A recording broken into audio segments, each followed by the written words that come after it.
surah Al-Fatihah ayat 2 sampai ayat 4 yang sering kita baca. A'udzubillahi minasyaitonirrajim. Alhamdulillahi rabbil alamin. Segala puji bagi Allah Rabbil alamin, pencipta, pemilik, pengurus, penyiap segala kebutuhan dan juga pemusnah alamin. Alamin semua dikatakan dalam tafsir sederhananya kullu ma siwallah. Semua selain Allah dikisahkan dengan alam. Semua selain Allah dikatakan alam. Dikatakan Ar-Rahmanir Rahim, yang maha pengasih lagi maha penyayang, tidak pernah sama sekali lepas dari masalah sifat ini. Musa alaihissalam pernah diganggu oleh salah seorang dari Bani Israel. Setiap ketemu selalu caci maki Musa alaihissalam, caci maki Allah, caci maki Taurat. Maka oleh Musa alaihissalam dibiarkan, disabarin bertahun-tahun, tidak pernah berhenti. Maka sekali waktu Musa alaihissalam tidak sabar lalu berkata, ya Allah, ambil alihlah orang ini, selesaikan urusannya supaya dia tidak mengganggu dakwah. Maka malam itu datang berita kepada Musa alaihissalam, Jibril datang mengatakan, hai Musa, Tuhanmu telah menerima doamu. Tinggal kamu ucapkan saja, ucapkan apa yang kau inginkan terjadi pada orang itu. Kau ingin orang itu mati, tiba-tiba terputus urat sarafnya, kau ingin dia meledak kepalanya, kamu ingin dia tenggelam di tanah, kamu ingin dia disambar petir, apa saja terjadi. Besok pagi Musa alaihissalam ketemu sama orang ini dan orang ini mencaci maki. Allah begitu, Tuhan yang kau katakan, kamu ini begini, kamu pembohong, kamu pendusta, Taurat itu tidak benar, dicaci maki. Musa alaihissalam tidak sabar lalu berkata, wahai bumi, tenggelamkan orang ini. Ya ard khudhi. Maka Allah Azza wa Jalla dengan kemahamurahannya tidak spontan menenggelamkan orang itu, tidak spontan. Ditenggelamkan sampai lututnya saja. Orang ini bilang, hai Musa, waktu dia tidak bisa bergerak, maafin saya. Lalu kata Musa alaihissalam, tidak bisa. Kamu sudah bertahun-tahun mengganggu saya, ganggu dakwah, nggak bisa. Hai bumi, tenggelamin dia. Ya ard khudhi, tenggelam sampai perutnya, nggak tenggelam semua. Hai Musa, maafkan saya akan bertaubat. Musa bilang, saya nggak percaya. Hai bumi, tenggelamkan dia. Ya ard khudhi, tenggelam sampai ke lehernya, masih ditahan oleh Allah Azza wa Jalla. Tidak tenggelam semua. Dia mengatakan, hai Musa, saya bersumpah atas nama Tuhanmu, saya akan taubat. Musa bilang, saya nggak percaya. Bertahun-tahun orang yang caci maki setiap ketemu Musa alaihissalam, bagaimana bisa dipercaya gitu? Maka Musa alaihissalam berkata, ya ard khudhi, hai bumi, tenggelamkan orang ini. Baru tenggelam, mati orang itu. Waktu mati, Jibril alaihissalam datang dan berkata, hai Musa, Tuhan mau memberikan salam kepadamu dan berkata dalam riwayat Bukhari, ya Musa, ma'aksa qalbak. Wahai Musa, begitu keras hatimu. Kalau dia mohon kepada saya seperti dia mohon kepadamu, maka aku sudah maafin dia. Allah Azza wa Jalla maha pemurah dan maha penyayang, luar biasa. Menyayangi hamba-hambanya. Yang penting mau tobat, yang penting mau kembali. Bagi Allah Subhanahu wa ta'ala yang lalu-lalu sudah dianggap biasa. Maliki yaumiddin, penguasa hari pembalasan. Firman Allah Subhanahu wa ta'ala juga yang lain, Al-Anbiya 92, memperkenalkan dirinya. A'udzu billahi minasyaitonir rajim. Inna hadhihi ummatukum ummatan wahidatan wa ana rabbukum fa'budun. Sesungguhnya agama tauhid ini adalah agama kalian, mengesahkan Allah, tidak usah cari Tuhan lain. Itu agama turun temurun, agama yang satu. Semua nabi-nabi mengikrarkan itu, dan aku adalah Rabb kalian, maka sembahlah aku saja. Tidak usah repot-repot mencari yang lainnya. Dalam surah Al-Mu'minun ayat 52 juga disebutkan wa ana rabbukum fattaqun. Dan aku Rabb kalian, pencipta, penyiap segala kebutuhan kalian, maka bertakwalah, patuhlah kepada saya. Dalil terakhir dalam masalah poin nomor 1 ini, secara nakli, Allah memperkenalkan dirinya, juga firman-Nya dalam membatalkan klaim adanya Rabb selain dia, atau adanya ilah, sesembahan selain dia di langit maupun di bumi.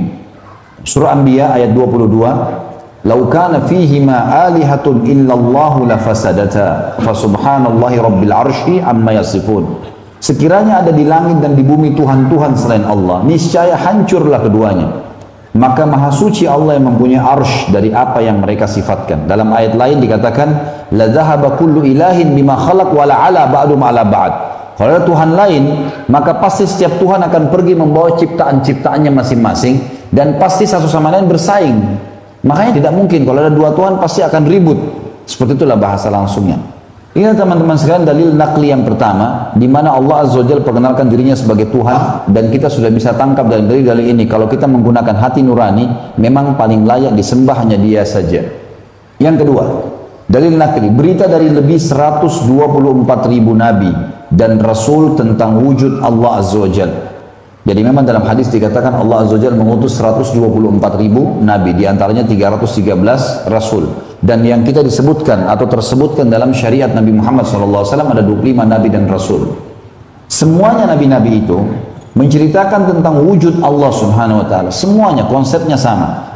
Rububiyahnya, bahwasanya dia pencipta bagi semesta alam, tentang penciptaannya terhadap alam semesta ini dan penguasaannya, dan tentang asma, nama-nama dan sifat-sifatnya. Tidak ada seorang nabi ataupun rasul di antara mereka melainkan Allah telah berfirman kepadanya, maksudnya kepada para nabi-nabi tadi, atau mengutus seorang utusan kepadanya, maksudnya malaikat Jibril alaihissalam, atau diwahyukan kepada hati dan akalnya sesuatu yang memastikan bahwa apa yang disampaikan Allah itu adalah firman atau kalam dan wahyu dari Allah kepadanya. Berita yang disampaikan oleh sejumlah besar manusia pilihan tersebut, 124.000 orang, tidak memungkinkan bagi akal sehat untuk mendustakannya. Sebagaimana tidak mungkin jumlah sebesar itu sepakat untuk berdusta dan menyampaikan berita tentang sesuatu yang tidak mereka ketahui, tidak mereka yakini, dan tidak memastikan kebenarannya. Padahal mereka adalah manusia pilihan. Subhanallah, semua nabi dan rasul teman-teman sekalian pasti fisiknya paling sempurna, jalur nasabnya suci, dan dikenal di kaumnya, dikenal dengan kejujurannya, dengan tanggung jawabnya. Jadi pada saat mereka ngomong mesti dipercaya. Semuanya itu, kata beliau, adalah manusia pilihan, manusia yang paling suci jiwanya, paling cerdas akal fikirannya, dan paling benar pembicaraannya. Yang ketiga, yang berhubungan dengan masalah dalil nakli kalau Allah Azza wa Jalla memang ada dan dia pencipta, dia Tuhan yang layak untuk disembah. Keyakinan dan kepercayaan miliaran manusia tentang wujud adanya Tuhan pencipta alam serta ibadah dan ketundukan mereka kepadanya. Biasanya manusia dapat mempercayai satu atau dua orang, maka apalagi kalau dari sekelompok atau satu umat atau jumlah manusia yang tak terhitung, ditambah dengan kesaksian akal dan fitrah atas validitas atau kesahihan Tuhan yang mereka yakini dan mereka beritakan, dan mereka beribadah serta bertakarrub mendekatkan diri kepadanya. Subhanallah, kita kalau lihat orang sholat, karena saya kadang-kadang kalau di umroh, lagi di Mekah, dari belakang banyak suku, warna kulit, mereka lagi ibadah. Kalau mau dilihat mungkin tidak semuanya orang ini faham tentang siapa Tuhan yang sedang mereka sembah. Tapi berbondong-bondong manusia mengerjakannya, berbondong-bondong manusia mengikuti. Dan memang tadi saya bilang di awal pertemuan, mayoritas manusia beriman kepada Allah. Cuma minoritas di antara mereka yang tidak beriman kepada Allah. Dan perlu teman-teman tahu, kalau lebih luas lagi daripada itu, semua selain manusia dan jin sudah mengenal dan tunduk kepada Allah. Semua hewan, semua tumbuh-tumbuhan, segala sesuatunya. Sampai ulama mengatakan suara-suara hewan itu adalah bentuk bagaimana mereka bertasbih kepada Allah. Kicauan burung kah, suara jengkrik kah, dan seterusnya. Begitu pula dengan tumbuh-tumbuhan, mereka semua bertasbih kepada Allah Subhanahu wa taala. Seorang teman yang saya percaya, beliau menguasai ilmu pertanian, menceritakan sampai mungkin kalau tidak salah dia pernah belajar di Jepang.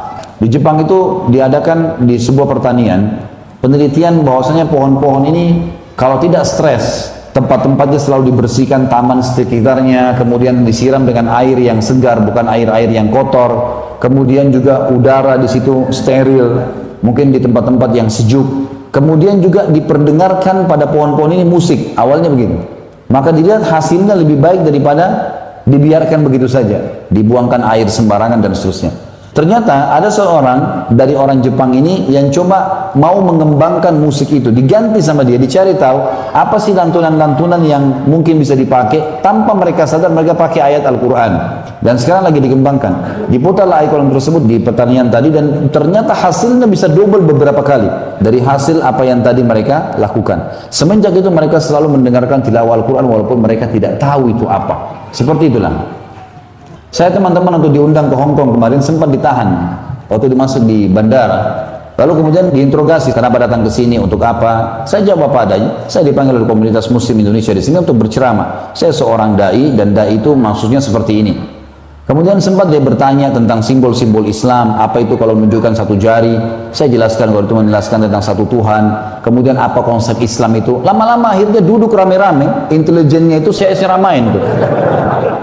Lama-lama mereka asyik dengarin, jadi duduk di ruangan itu. Tadinya mereka mau bertanya macam-macam, akhirnya sekarang saya jelasin mereka jadi duduk. Akhirnya mereka bertanya, oh begitu, kalau ini maksudnya apa? Kalau ini maksudnya apa? Banyak hal yang ditanya, kemudian hal-hal yang buruk seperti membom-bom sana sini. Saya katakan itu bukan dari Islam. Tidak pernah sama sekali. Lalu saya jelaskan tentang masalah peperangan dalam Islam, segala macam hal, panjang lebar. Mungkin 4-5 jam saya duduk gitu. Setelah saya keluar, teman-teman panitia sudah gelisah di luar. Lalu kemudian saya keluar, ditanya, Ustaz gimana? Alhamdulillah aman, saya dakwain mereka gitu. Oh gitu, Alhamdulillah disebar sama teman-teman ini, malah Ustadz, Allah utus Ustadz ini sebenarnya untuk mendakwai mereka nih. Saking penasarannya mereka, ceramah saya ditanya, ada di mana ceramahnya orang ini? Ditanya sama panitia, disebutin, ternyata intelijen itu hadir semua. Orang-orang mereka itu padahal tidak sembat. Ada Nasrani, ada yang ateis, tapi mereka hadir gitu. Mereka hadir, kemudian sempat menanyakan, diterjemahkan oleh Pak Didik, ada satu saudara kita di sana, diterjemahkan sama beliau. Ini begini, ini maksudnya ini dibahas. Pada saat itu saya lagi bahas masalah ruqyah, masalah sihir, ditanya sama mereka apa ini. Waktu saya praktekin ruqyah, orang-orang itu juga ikut-ikutan ruqyah. Mau ikut-ikutan gitu, mau coba belajar gitu. Alhamdulillah Islam yang sampai kepada mereka gitu. Ternyata subhanallah setelah itu terbalik, dia datangin saya, dia bilang sendiri, kepala intelijennya dia bilang sama saya, kalau anda datang lagi ke sini, silakan bawa keluarga anda. Ngomong sama saya, silakan datang, kami akan sambut. Jadi selama ini persepsi negatif jadi hilang semuanya gitu. Ternyata memang Islam itu tidak seperti apa yang mereka tangkap selama ini. Jadi alhamdulillah, akhirnya fitrah sekali, alam manusia itu bisa menerimanya. Memang sudah begitu teman-teman sekalian. Jadi tidak ada perlu diragukan tentang masalah kebenaran agama.